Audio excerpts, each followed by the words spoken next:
Some absolutely fascinating stuff going on here. I had no idea this was happening. I should have known, but I had no idea. China is now spending more money in the EV industry outside of China than it is in China.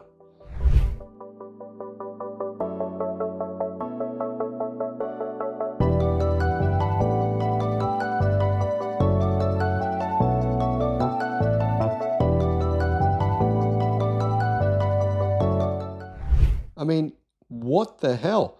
We're talking billions and billions of dollars that China spends every year on the EV industry. It's spending more money outside of China than it is inside China. And what does this mean for the rest of the world? Well, it means we're all cooked. I mean, I've been saying for 4 years now, China would take over the global automotive industry, and this, I think, is showing exactly what's happening. Hello, my friends. Welcome to the channel. I'm Sam Evans. You're watching the Electric Viking.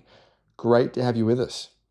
Well, sort of. I mean, I don't know how great this is. This is a little scary because the West does need the automotive industry for its own financial health. And I've been warning that the West was losing the automotive industry for a very long time now. Chinese companies involved in the electric vehicle industry invested more overseas than domestically for the first time in 2024. Although foreign projects face higher costs, delays, and pretty big risks. So these Chinese car companies, they are taking some significant risks, especially since many of them are not yet making a profit. Some of them are making big losses like NIO. Others, their losses are getting to the point where they're almost making a profit. Leap Motor just made a profit the first time ever for the first 6 months of this year. But you know what I mean? This is an interesting environment here. It's a big challenge for them. And they know that some countries like Europe can just turn around and do whatever they want and will. Companies in the supply chain invested around about $16 billion overseas last year, mostly in battery production and just ahead of the $15 billion spent in China. That's according to a report by research company Rhodium Group released on August the 18th. The figures represent an historic shift after years of directing around 80% of investment domestically, Rhodium said in the report. So it's gone from 80% domestically and only 20% overseas, so to now being about 53% overseas and around 47% in China. Chinese companies are being driven to expand globally as overcapacity and a long-running price war at home squeeze margins all along the supply chain. They're also seeking to skirt punishing tariffs in Europe and the United States by building production facilities either in those places or nearby those places. In other words, the Middle East, North Africa for Europe, and of course parts of Europe where it's cheaper to build factories than Germany, which is crazy. I don't know what Tesla was thinking. And of course, then you've got the United States, where China is hoping to enter that market through other countries. The fact that overseas investments now outpace domestic ones reflects a saturated Chinese market and the strategic appeal of expanding abroad for high returns, said Armand Meyer, senior research analyst at Rhodium and an author of the report. Now, guys, I have some personal opinions on this report. I'll share them with you at the end of the video. You might find them controversial, but I'll say what I think. Anyway, the report says that about 3/4 of the outbound investment came from battery makers, reflecting the capital-intensive nature of the industry. Major battery makers like Contemporary Amperex Technology Co., or CATL, the biggest battery company in the world, Envision Group, and Goshon High-Tech Co., which is, I believe, majority owned by Volkswagen Group now, have followed existing clients like Tesla and BMW Group, driven by high transport costs and requests for localized supply, according to the report. Overseas projects tend to be more expensive, take longer to build, and face much higher regulatory and political risks. For example, Goshon High-Tech, they bought land in the United States, went through all this crazy approvals process to actually be able to build their battery factory there, started building it, and then the local council, the local mayor, whatever they are, he got fired. Basically, the new people who took over said, no, you can't build that factory anymore. And they'd already by this time spent like $50 million. So this is what happens. These are the kind of risks that these companies are facing.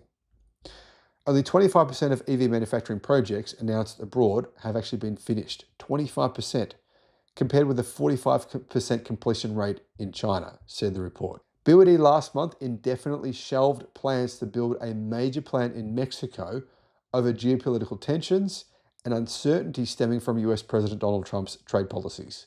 Let's be real, Donald Trump probably called BYD and said, no, you're not building the factory here. That's probably what happened, I reckon. Domestic projects are not only built faster, as in projects in China are built faster, but are also initiated much sooner. Battery factories in China typically begin construction within 3 to 12 months, compared to up to 24 months abroad, said Rhodium. S-Volt Energy Technology Company, a battery maker based in northern China, cancelled 99% of its announced overseas investments, said the report. 99%. Wow. The international expansion of China's EV companies and suppliers will need to contend with dynamics such as uneven global demand for battery cars and pushback in markets such as the EU. At the same time, Chinese firms need to manage Beijing's increasing concern over technology transfer, job losses, and industrial hollowing out that could lead to tighter controls on outbound investment. So, this report is interesting. I personally don't believe it's accurate. I think it's extremely unlikely that China only invested $15 billion. I think it's laughable in the automotive industry and the battery industry in 2024. I think the figure was probably more than 50 billion. So I don't know where they got this number. I think it's ludicrous. But everyone believes it. Everyone does. I mean, there's articles all over the internet, automotive news, respected publication. They've shared this as content. They're all saying it's legit. But realistically, does anyone really think that China only spent $15 billion in China last year on the EV industry and the battery industry together combined? No. I mean, 50 billion would be a conservative number in my opinion. So I think this report's a joke. But it is interesting to see the massive investments being made by Chinese companies. They're taking a lot of risk, and clearly they're spending a lot more internationally than they used to. I think 2025, they'll spend significantly more than they did in 2024. So for me, that's the interesting part here, just seeing how much money they are willing to invest outside of China, knowing that these projects outside of China take so long to be approved, they're so much more expensive than projects within China. So it is interesting to see how committed they are, how incredibly committed they are to actually becoming these global behemoths that are going to be almost impossible to really compete with. Let's be real. In 10 years from now, most of the automotive industry from Japan and Europe and the US will have no chance competing with these Chinese companies who are selling it way below the price. I mean, we're looking at 50%, 40 to 50% cheaper to buy a Chinese EV that's comparable in China. And in the past, you might say, well, that's just because they are making a loss on their cars.